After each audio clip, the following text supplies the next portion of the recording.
बिहार के लोग बहुत समझदार हैं और वो लोकतंत्र में वोट के महत्व को जानते हैं। मेरा इतना ही अनुरोध है, भारी मतदान करें और बिहार के विकास की रफ्तार को इसी तरह से और गति दें। हमारा बिहार जैसे आगे बढ़ रहा है वैसे ही आगे बढ़े। महिलाओं के उत्थान के लिए, सशक्तिकरण के लिए, युवाओं के रोजगार स्वरोजगार के लिए जो काम हो रहे हैं, या बिहार के गांव-गांव तक जो सड़कों का जाल बिछा है, उसको इसी तरह से मजबूती से आगे बढ़ाने के लिए आज की पीढ़ी और आने वाली पीढ़ियों के लिए एक विकसित बिहार बनाने की दिशा में जो काम चल रहा है, उसको अपने मतदान से आप गति दें, निरंतरता रखें और मुझे पूर्ण विश्वास है बिहार की जनता सफलता से करेगी। यशवी यादव, कांग्रेस तो कह रही है कि 20 सालों में एनडीए ने बिहार में कुछ नहीं किया है। अगर आपको पलायन से छुटकारा चाहिए, बेरोजगारी से मुक्ति चाहिए और महिलाओं का सशक्तिकरण चाहिए तो आप महागठबंधन को वोट करें। वो तो ये अपील कर रहे हैं लोगों से।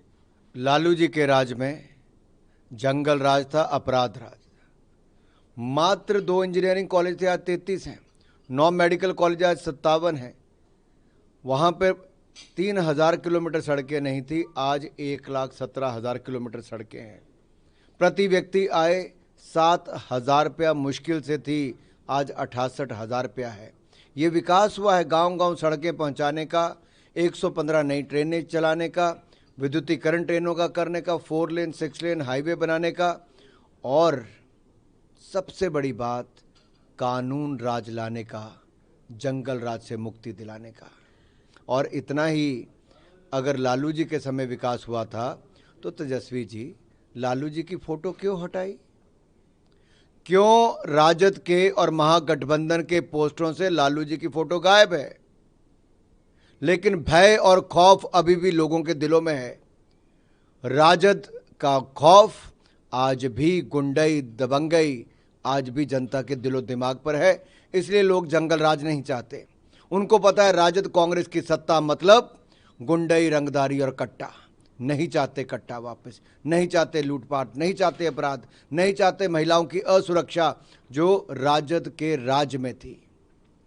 और मैं कहूं, जो अपना परिवार नहीं संभाल पाए, पिता की फोटो हटा दी, भाई को पार्टी से निकाल दिया, भाई की पार्टी के खिलाफ, भाई के खिलाफ कैंपेन करने चले गए, बहनों को अलग थलग कर दिया।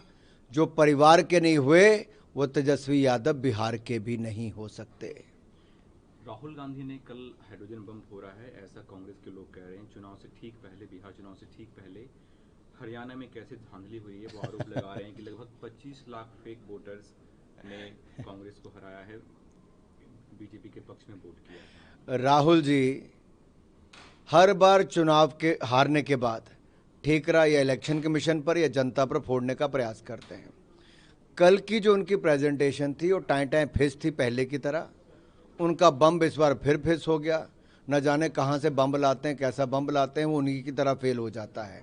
जैसे 90 बार कांग्रेस पार्टी चुनाव हारी राहुल जी के नेतृत्व में, वैसे ही फेल उनका बम भी हो गया है।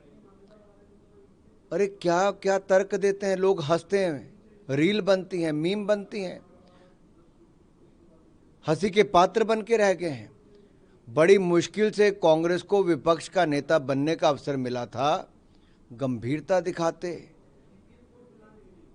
लेकिन गंभीरता कम, मजाक ज्यादा बन के रहे। तो आशंका ये भी जाहिर कर रहे हैं कि बिहार के चुनाव में भी ऐसी धांधली हो सकती है और वो अपने लोगों से अपील कर रहे हैं कि आप पोलिंग बूथ पे तैनात रहें और बीजेपी के लोगों को रोकें। निश्चित तौर पर पोलिंग बूथ पर सबको सजग भी रहना चाहिए और ज़्यादा से ज़्यादा मतदान भी करवाना चाहिए।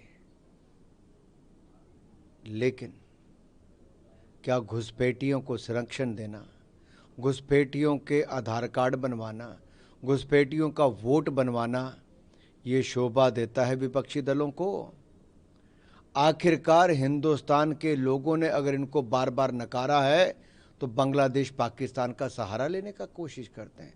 रोहिंग्या मुसलमान चाहिए इनको, बांग्लादेशी घुसपैठिए चाहिए इनको।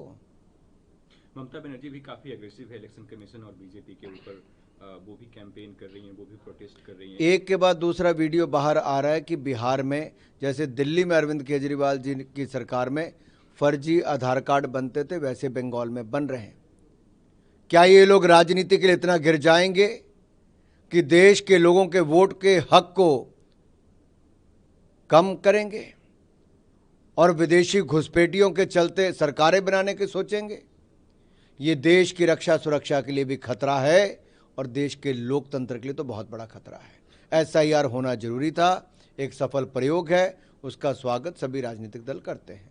आप अभी औरंगाबाद में हैं, अपने कैंडिडेट के लिए कैंपेन कर रहे हैं, कैसा कैंपेन चल रहा है आपका? बहुत शानदार माहौल है, रफ्तार पकड़ चुका बिहार।